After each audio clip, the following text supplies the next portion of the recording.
Morning, everybody. Happy Monday morning. A little chilly today to start the week. It was 37 degrees when I left the house this morning at 6. I got a super early start because I got to get going here today. I got both my inspections today at the house I'm finishing up, electrical and construction.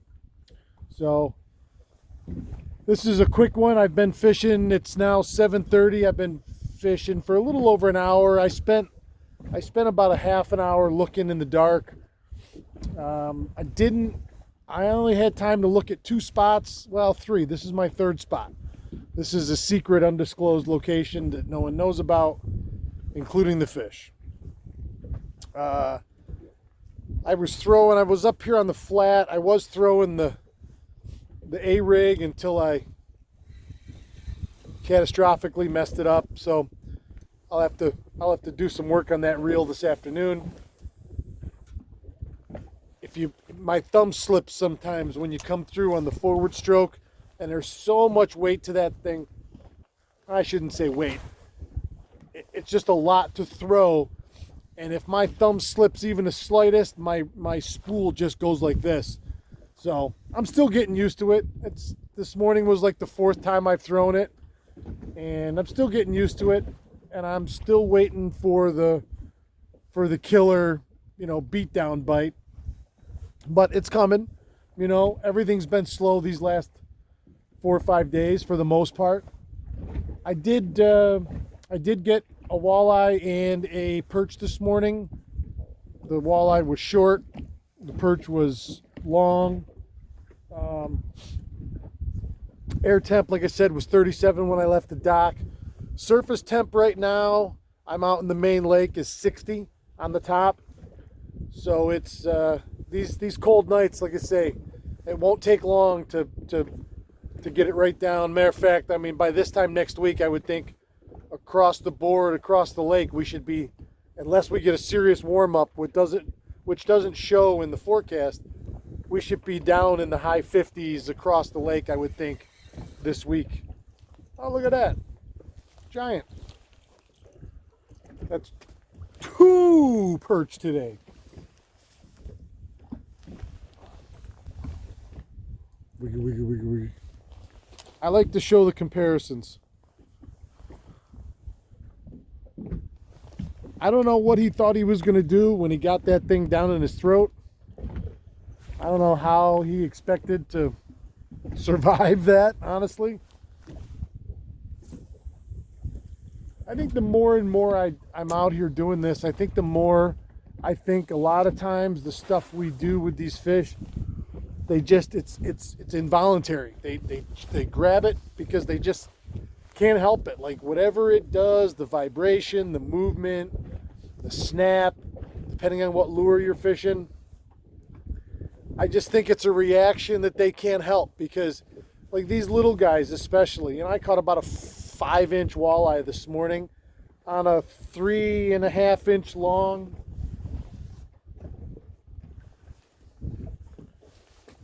moonshine minnow. If that was a real scenario, no way he would have been able to swallow that and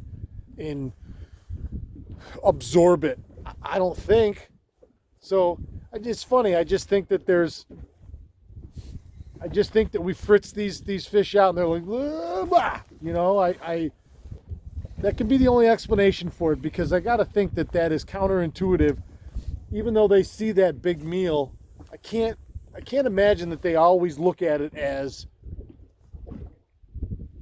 I'm gonna bite that because I'm starving. I think a lot of times it's reaction, and we say that a lot, but I don't know that we really understand what it means. And I think you see it the most when you catch these smaller fish, because I also think that when I'm catching smaller fish, I'm way more dialed in. I assume that they're more sensitive to what's going on, and if they'll bite the presentation, I think the big ones will. It's just a matter of being around them. And sometimes when you're in these big schools, and I know that the schools, whether it's perch or whether it's walleye or even smallmouth will stratify by year class. I don't know that that's 100% across the board.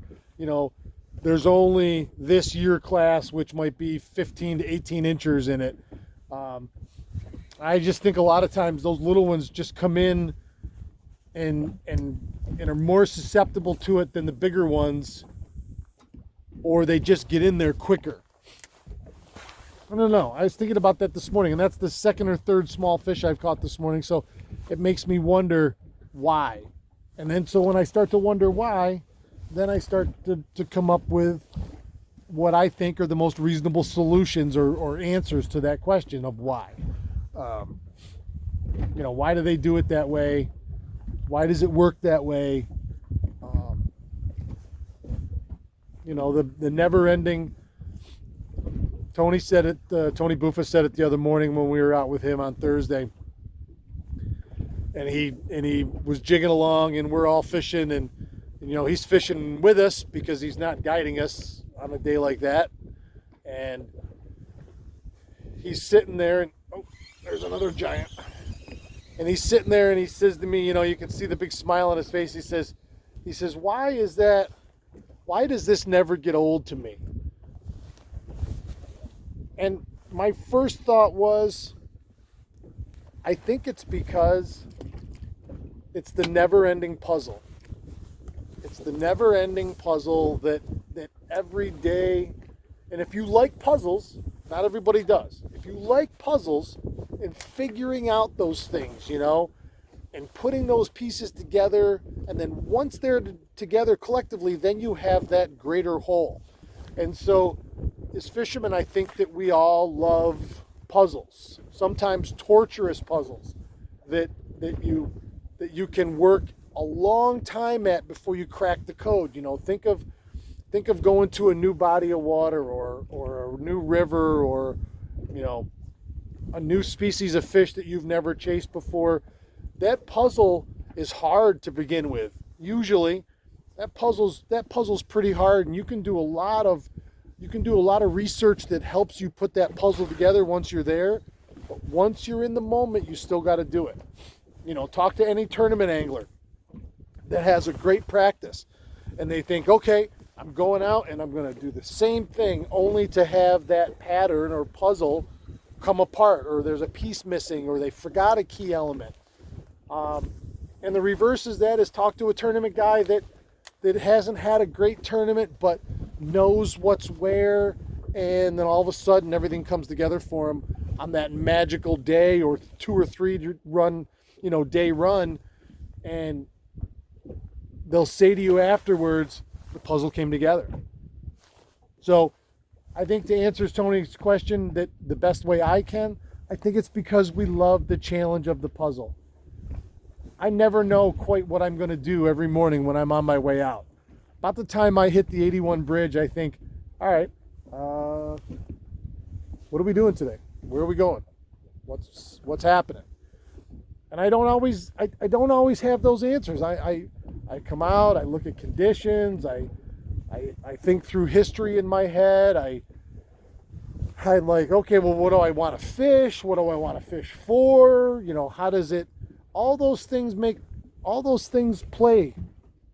I'm not locked into one thing or another. For me on this lake, it's really only 2 things. It's either bass or walleye, smallmouth bass or walleye. And I like both. I love both, quite honestly. And I never quite know, my happiest days are when I start catching both species in one spot on the same lure. And I do that a lot later in the fall. They seem to really congregate together in these same high percentage feeding spots. So I like those days a lot. And they're coming. No question. So, all right, everybody. That's going to do it for Monday morning. I got a I got a skedaddle. And I got to get moving. So, thanks, everybody. Love you guys. Thanks for watching. Thanks for supporting. We're moving and grooving every single day. I love it. We get We're bringing more people into the fold every day. The Cool Kids table has unlimited seating. Everybody's welcome. Everybody's welcome. So come on aboard. Let's go do this, and I'll see everybody tomorrow. Hopefully with a little more time. I'll be on the Salmon River this week. I just don't know when. I got to see how my work schedule lays out. So, all right. Thanks, everybody. Have a great Monday. Make this the best week ever for you and for everybody around you. And as always, remember one thing, no matter what life throws at you, keep your tip up.